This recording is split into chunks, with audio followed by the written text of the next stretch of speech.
Hello everyone, welcome to the session of Fluid Power System. So, I am Purushottam, working as Assistant Professor in the Department of Mechanical Engineering, Maharaja Institute of Technology, Mysore. Today's topic is about hydraulic actuator, classification and linear actuators. So, first coming to what you mean by actuator. So, actuator is the one which has motion or which is moved. That means this motion which is imparted or given by some hydraulic energy, then which is called as hydraulic actuator. So, if the motion which is imparted or given by due to the hydraulic energy, which is called as hydraulic actuators. So, these hydraulic actuators are power utilizing element in hydraulic system. That means if you remember the major elements in the hydraulic system, which contains the reservoir, the filter and pump and actuator, and then some work absorbing mechanism. So, the reservoir which stores the low energy or low pressure energy fluid, so that has to be converted into high pressure energy fluid, so which is accomplished by using pump. So, when the pump which is going to convert the low pressure energy fluid into high pressure energy fluid, then this high pressure energy fluid which is fed into the actuator. So, that actuator which is going to convert into mechanical energy. So, that mechanical energy which is used for to do some useful work. That means finally a hydraulic actuator is a device which is going to convert the hydraulic energy or the pressure energy of the fluid into mechanical energy to do some useful work. Now, coming to classification of actuators or hydraulic actuators based on the type of actuation or type of motion. So, the hydraulic actuators are broadly classified into two types. First one is linear actuators and second one is rotary actuators. Linear actuators and rotary actuators. Linear actuators are those which is having linear motion. That means provide a motion in a straight line path. Then linear actuators which is also called as hydraulic cylinders. The main thing is the linear actuators which is also called as hydraulic cylinder. That means the function of hydraulic cylinder which is going to convert the hydraulic energy or pressure energy of fluid into linear mechanical force or motion. That means hydraulic cylinder which is going to extend and retract the piston rod to provide push or pull force to the external load or to drive the external load in a straight line path. So, that is the function of hydraulic cylinders. So, in hydraulic cylinders we can further see further classification is single acting cylinder. Under this we are going to study gravity return or retraction cylinder, then spring return or spring retraction cylinder. Then which is also having double acting cylinder. Under double acting cylinder we are going to study non-differential cylinder and differential cylinder. So, in linear actuators which is also called as hydraulic cylinders. So, in hydraulic cylinders we can further classify it into single acting cylinders and double acting cylinders. Under single acting cylinders we can see gravity return cylinder and spring return cylinder. Under double acting cylinder we can see non-differential cylinder and differential cylinder. Next, move on to the rotary actuators. So, rotary actuators are the one which is having rotary motion. The rotary actuators which is also called as hydraulic motors.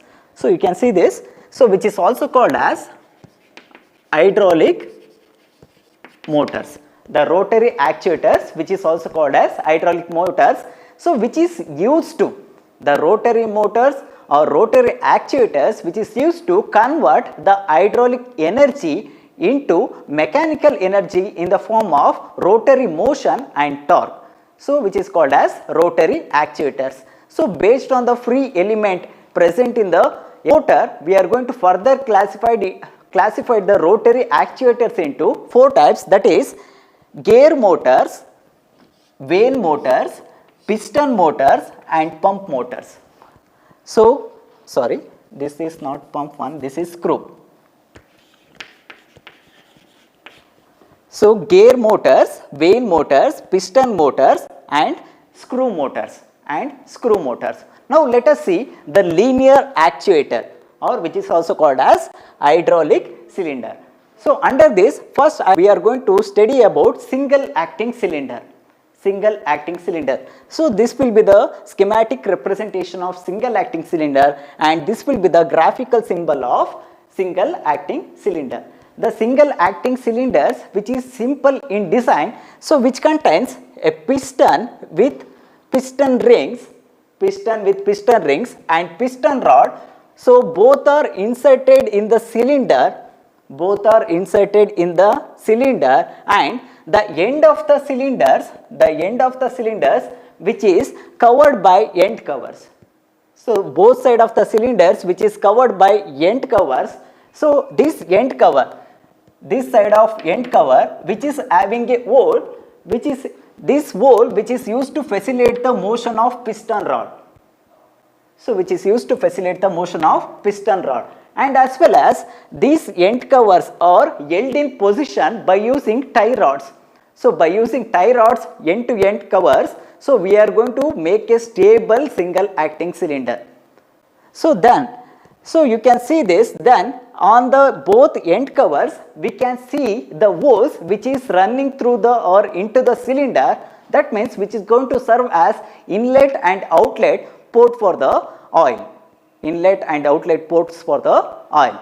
Then the single acting cylinder which is featured by a single port. So you can see here this will be the single port. So this single port which serves as both inlet as well as the outlet here. So coming to a cylinder in which the pressurized oil which is going to act only on the one side of the piston, then that type of cylinder which is called as single acting cylinder. That means the pressurized oil which is going to act or which is going to apply only one side of the piston, one surface of the piston, which is called as single acting cylinder, which is featured by a port which is serve as both inlet and outlet port for the oil. Then the single acting cylinder, you can see a vent port. So these vent ports which is used to avoid the resistance of piston movement. That means this portion which is filled with air. So when the pressurized oil which is going to push the piston, if this is filled with air, then this air which is going to compress and which offers resistance for the piston movement. To avoid that, we are going to use a vent port here. Here, so this end of the cylinder which is called as cap end. This side of the cylinder which is called as cap end, and this side of the cylinder which is called as piston rod end, or we can simply call it as rod end. Then, so in this figure, so the pressurized fluid, that is high pressure fluid which is going to enter the cylinder from the cap end side, then due to the high pressure fluid, the piston movement which is going to start. The piston which is going to start to extend. Now, so what is called as extension and what is called as retraction? For this, observe this figure. This will be the cap end, this will be the rod end or piston rod end. So when the fluid which is going to enter here, the piston movement, this will be the piston, this will be the piston rod, the piston movement away from the cap end. The piston movement, you can see arrow mark here, the piston movement away from the cap end which is called as extension. So due to the high pressure fluid, the piston which starts to move away from the cap end which is called as extension. So this will be the fully extended position.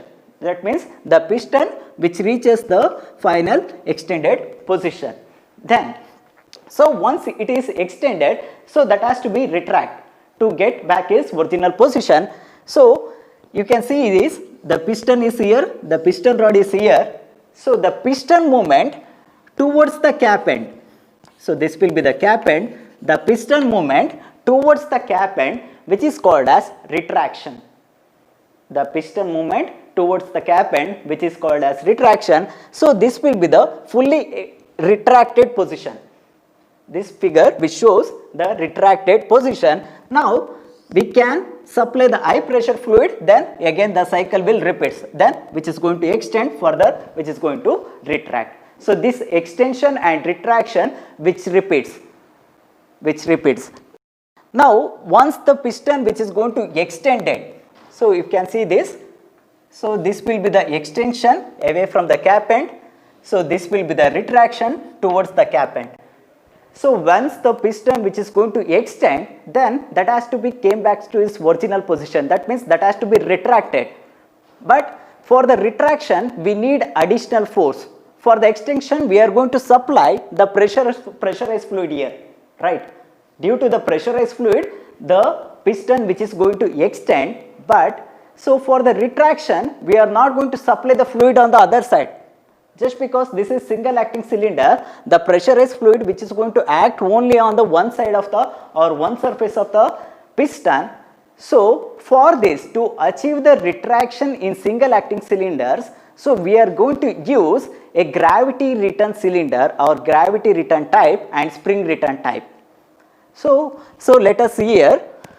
So gravity return, or which is also called as gravity retraction cylinder, and spring return, which is also called as spring retraction cylinder. So if you are observe this, so this will be the outer body cylinder, this will be the port, so which is used for pressure oil inlet as well as the outlet.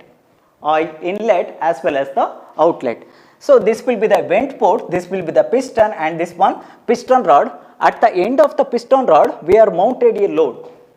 We are mounted some load or weight. So as we know that, so when the pressurized oil which enters the cylinder, so which is going to push the piston upwards.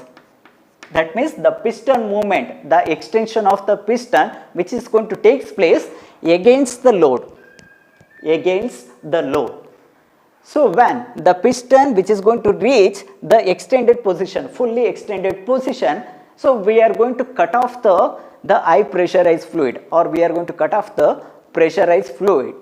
Then, so once the pressurized fluid is cut off, so due to the gravity, that means the load which is mounted on the piston rod, so due to that load, so due to the gravity, the piston which is going to start to move downwards, then finally that is which is nothing but retraction. The piston which is going to retract slowly due to the gravity.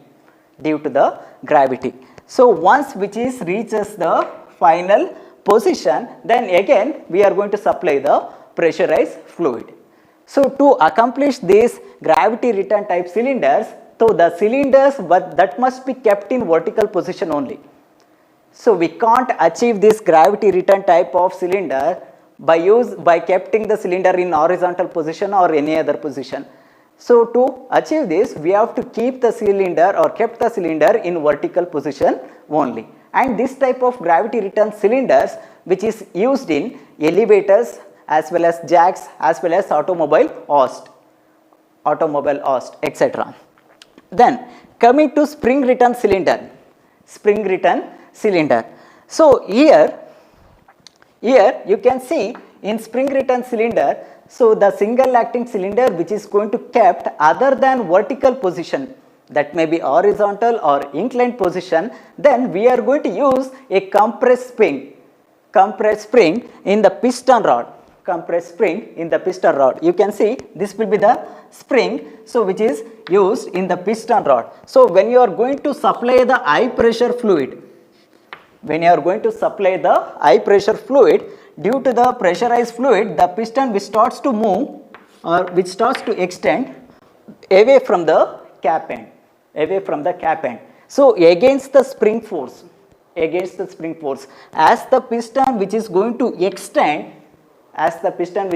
extend, the spring which is going to compress, the springs on the piston rod which is going to compress. So when the pressurized fluid supply is cut off, then so whatever the spring force which is stored, so which is going to release, then the piston which is moving towards the cap end, which is nothing but the retraction. as the piston which is going to moving towards the cap end, whatever the pressurized oil, the oil present in this cap end position, cap end of the cylinder, which is going to exit, which is going to exhaust on through this port only, through this port only. So in single acting cylinder, by using a single port, the inlet of the pressurized oil as well as the then outlet, the exhaust of the oil, both will be taken place in a single port only. Both will be taken place in a single port only. And this one, so this spring return cylinders that can be kept in horizontal position or vertical position or inclined position. So based on the application, we can keep these spring return type of cylinders in any positions. So next, under linear actuators, that is hydraulic cylinders, we move on to the double acting cylinders. So the cylinders where extension as well as the retraction both are due to the pressurized oil, then which is called as the double acting cylinder. So in single acting cylinder, we can see this. So the extension which is only due to the pressurized oil, the retraction which is due to some gravity or spring force.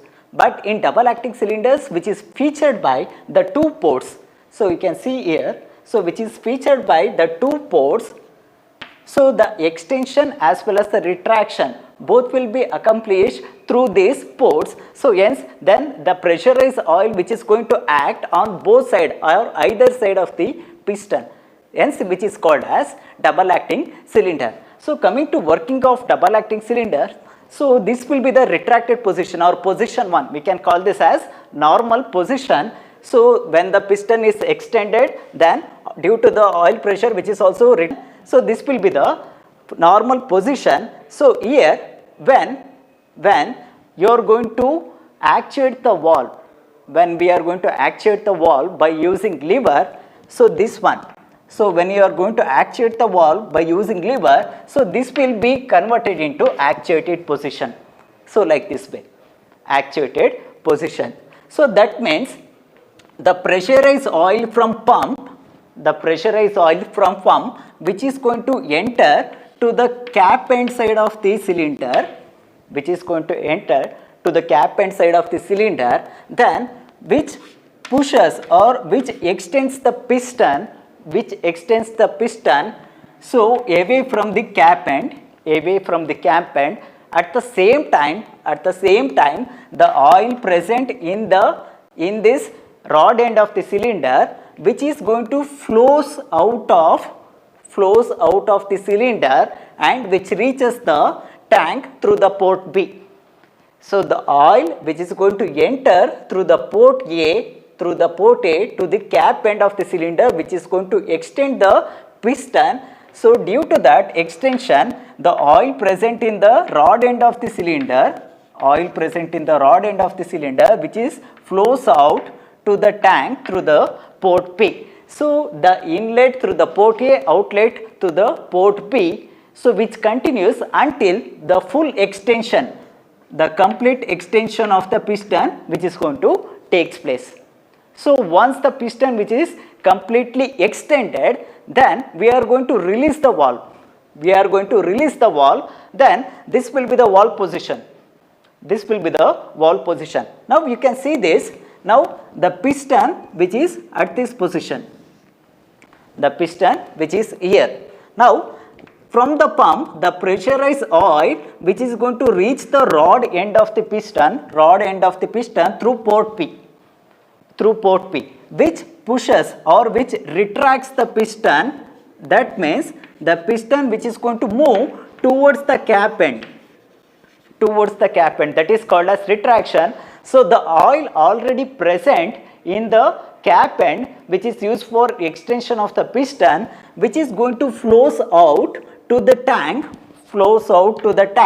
through port A. So this inlet, that is retraction of the piston which is going to take by using pressurized oil through port P, then exit of the oil or flows out of the oil through port K to the tank, which continues until the complete retraction stage, until the piston which is going to reaches the complete retraction stage. So here we are going to use both extension and retraction by using pressurized oil, hence which is called as double acting cylinder. So under double acting cylinder we can see differential cylinder and non-differential cylinder. So coming to differential cylinder, a cylinder where we can see the effective areas on either side of the piston which is different. That means this will be cap end, this will be the rod end. So this will be the plane surface of the piston. So if you are taken cross section for this, so this will look like this. So there is no hole is present on this side of the piston. So which is called as area of the piston at cap end, that is AC. AC. So this will be the rod end side of the piston. Here for the piston rod mount, to mount the piston rod we are going to use a hole. If you are taken cross section, then which looks like this. So that means AR means the area of the piston in rod end. Area of the piston on the rod end side. So once the pressurized oil which enters, once the pressurized oil which is going to enter, which extend the piston, so at the same time the oil present in the other side rod end which is going to flows out of the piston. So once the oil which is going to reach us, the piston reaches the extended position, we are going to supply the pressurized oil, so which is going to take the retraction, then the oil present in the cap end which is going to flows out. So here, so due to the effective areas, both the effective areas are different, the pressurized oil which is going to flows both either side of the piston, then the force are exerted on the either side of the pistons also different. So hence which is called as differential cylinder. So if you can see this, so the force exerted which is given by pressure of oil, so which is same, the pressure of oil is same for both side of the piston into area, that is effective area. So the force exerted on the cap end, that is FC, which is given by pressure of oil into effective area on the cap end, that is AC. Then the force exerted on the rod end which is given by FR, which is equal to pressure of oil into AR. So if you can see this, area at cap end which is greater than area at rod end, then force exerted at cap end which is greater than force exerted at rod end. This will be the differential cylinder. Coming to non-differential cylinder, or which is also called as double rod piston rod cylinder or through rod cylinder. Here, so a cylinder in which the effective areas on both sides of the piston are same, then which is called as non-differential cylinder. Hence, the forces which is going to exerted on either side of the piston for the same oil pressure which is also same. So here you can see this, in this piston, so on the both side of the piston we are having piston rods. Hence, on the both side the piston area, cross sectional piston area, both will be same. So due to which we can extract, so the piston rod which is present on both side of the cylinder, so we can extract the work on either side. That means this cylinder is more productive. Now coming to special type of cylinder, tandem cylinder. So here to achieve higher force, for the given oil pressure and for the given cylinder bore size, so we are going to mount the cylinder in series. So this will be one cylinder, this will be another cylinder. We are going to mount the cylinder in series or in line with a common piston rod. So for the both the cylinder we are going to use a common piston rod. So here, so this will be the inlet port for the first cylinder, this will be the outlet port, this will be the inlet port for the first, then this will be the outlet port for the second cylinder. So when the pressurized oil which is going to enter the cylinder simultaneously here. So the pressurized oil which is going to enter simultaneously, which is going to cause the extension of the piston. That means we are going to get more force. We are exerting more force on the piston, that means we are going to get more work done. So on the retraction side. So we are going to supply the pressurized oil on this side through the outlet ports, then the retraction of the piston will takes place. So this type of arrangement, which is called as tandem cylinder. This type of arrangement of cylinder, which is called as tandem cylinders. So this is also one of the special case of cylinder. Now coming to telescopic cylinder. This is one of the type of single acting cylinder. That means which is featured by only single port.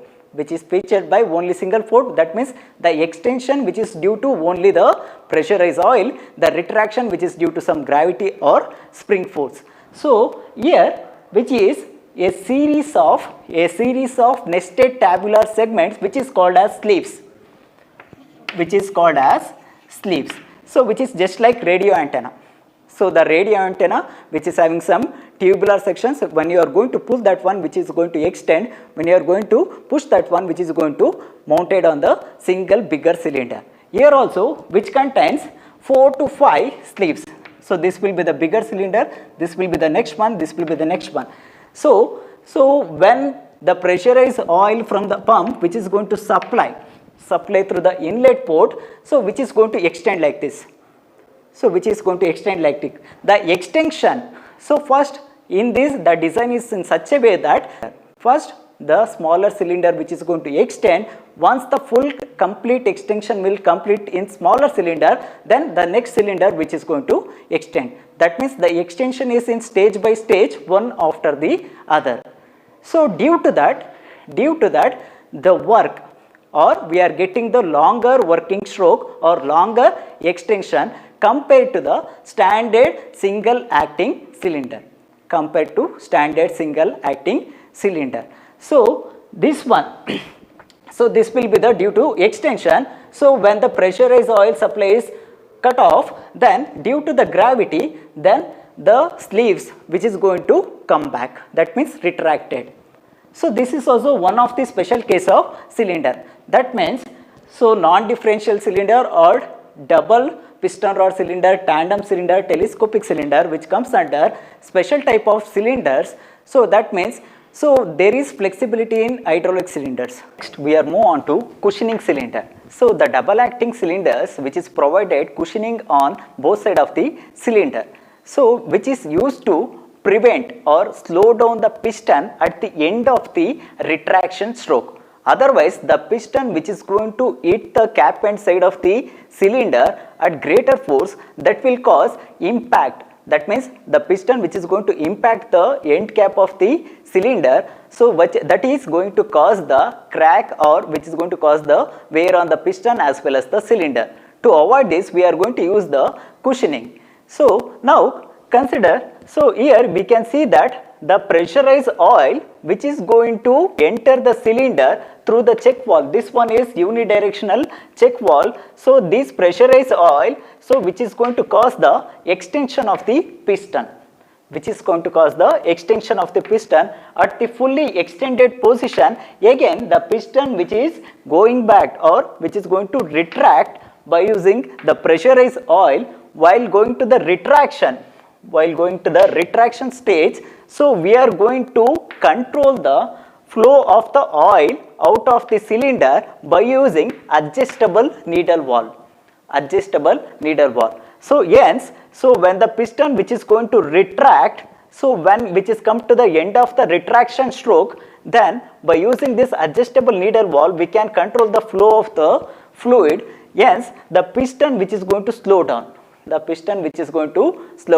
As well as we are going to use the plunger at the one side of the piston, so which is going to protect the piston if in the worst case if the piston which is going to collision with the end of the cylinder. So hence by using this adjustable needle valve we can protect the piston as well as the cylinder from the collision. So for this case we are going to use the cushioning. So this cushioning which can be provided on cap end side as well as the piston rod end side of the cylinder. Next, so we move on to the mountings. So the actuators or the hydraulic cylinders which is going to mount on various arrangements in the hydraulic systems. So based on the various arrangements, we are having various mountings. Those are foot side lugs and cap rectangular flange, cap square flange, and cap trunnion and cap detachable kelvis.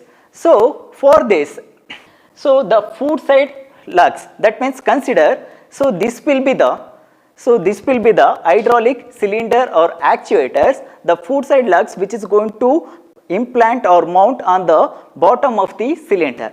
So that means we are going to mount the cylinder in horizontal surface in the foot side lugs. So in cap rectangular flange, so at the cap end side, so as we know that, so the piston rod end side and the cap end side, the cylinder which is having two sides, so this will be the cap end side. So the piston rod, where the piston rod is present, which is called as rod end. At the cap end side, we are going to mount a rectangular flange. I am going to use the rectangular flange.